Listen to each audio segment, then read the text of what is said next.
नागपुर के variety चौक स्थित गांधी प्रतिमा के सामने मंगलवार को विदर्भ राज्य आंदोलन समिति ने स्वतंत्र विदर्भ राज्य की मांग को लेकर जोरदार बोम्बा बम आंदोलन किया। आंदोलनकारियों ने सरकार के खिलाफ जमकर नारेबाजी करते हुए आरोप लगाया कि पावसाली अधिवेशन में भी विदर्भ के विकास और क्षेत्रीय समस्याओं की लगातार अनदेखी की गई।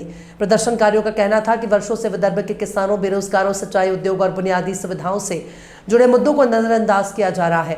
उनका आरोप है कि सरकार बार बार आश्वासन देती है, लेकिन विदर्भ को उसका उचित हक और विकास नहीं मिल रहा। इसी के विरोध में आंदोलन समिति ने अनोखे अंदाज में बोम्बा बम आंदोलन कर अपना रोष व्यक्त किया। आंदोलन समिति ने चेतावनी दी है कि यदि स्वतंत्र विदर्भ राज्य की मांग और क्षेत्र के लंबित मुद्दों पर जल्द ठोस निर्णय नहीं लिया गया तो आंदोलन को और व्यापक किया जाएगा। प्रदर्शन के दौरान बड़ी संख्या में कार्यकर्ता मौजूद रहे और उन्होंने सरकार से विदर्भ को न्याय दिलाने और अलग विदर्भ राज्य की मांग पर गंभीरता से विचार करने की अपील की है। आता पावसाळी अधिवेशन संपलं, त्या पावसाळी अधिवेशनात विदर्भाच्या जनतेला अपेक्षा होते की विदर्भाच्या जनतेला त्यात काहीतरी मिळणार आहे, परंतु यांनी विदर्भाच्या जनतेच्या तोंडाला पाणी पुसण्याचं कडकारस्थान नेहमीप्रमाणे रचलेलं आहे।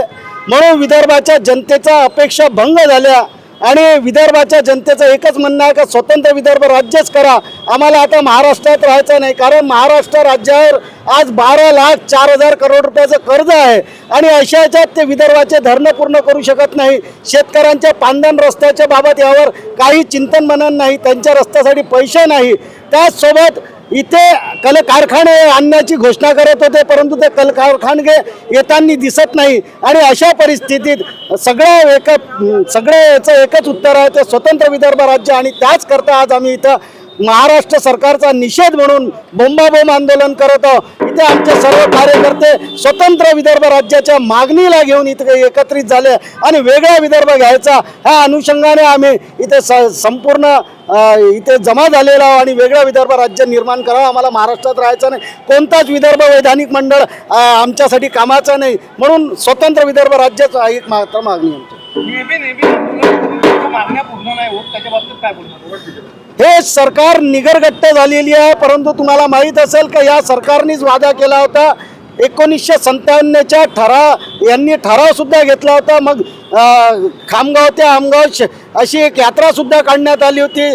तर अशा प्रकारे आणि काही लोकांनी तर सांगितलं होतं की आम्ही लग्न सुद्धा करणार नाही, काही लोकांनी लिहूनही दिलं होतं, पण आता ते सगळे वायदे यांनी विसरलेले, यांना नरिमन पॉईंटची हवा लागलेली आहे, म्हणून यांना विदर्भाच्या जनतेच्या विसर पडलेला आहे। पण आम्हाला नाही, आम्हाला वाटतं की बाबा जनतेचं भलं झालं पाहिजे आणि स्वतंत्र विदर्भ राज्यातच भलवणार, म्हणून आम्ही आंदोलन करू, लाठी खाऊ गोडी खाऊ, परंतु विदर्भ राज्य मिळवून घेऊ या अनुषंगाने आम्ही चालू।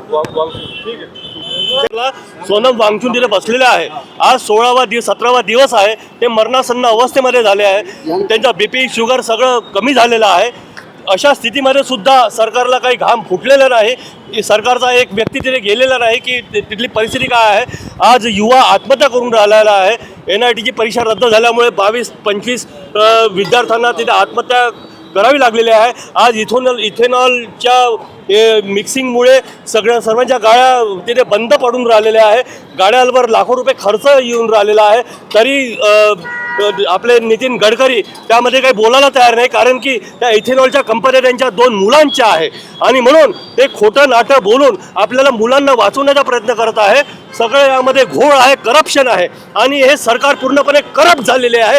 यांना जनतेच्या जीवाशी काही घेणे देणं नाही, जनतेच्या महागाईशी काही घेणे देणं नाही, जनता बेरोजगार आहे त्याच्याशी काही घेणे देणं नाही। यांना फक्त सत्तेत टिकून राहण्यासाठी EVM कशी हॅक करता येईल आणि EVM हॅक करून हे सत्तेत टिकून आहे।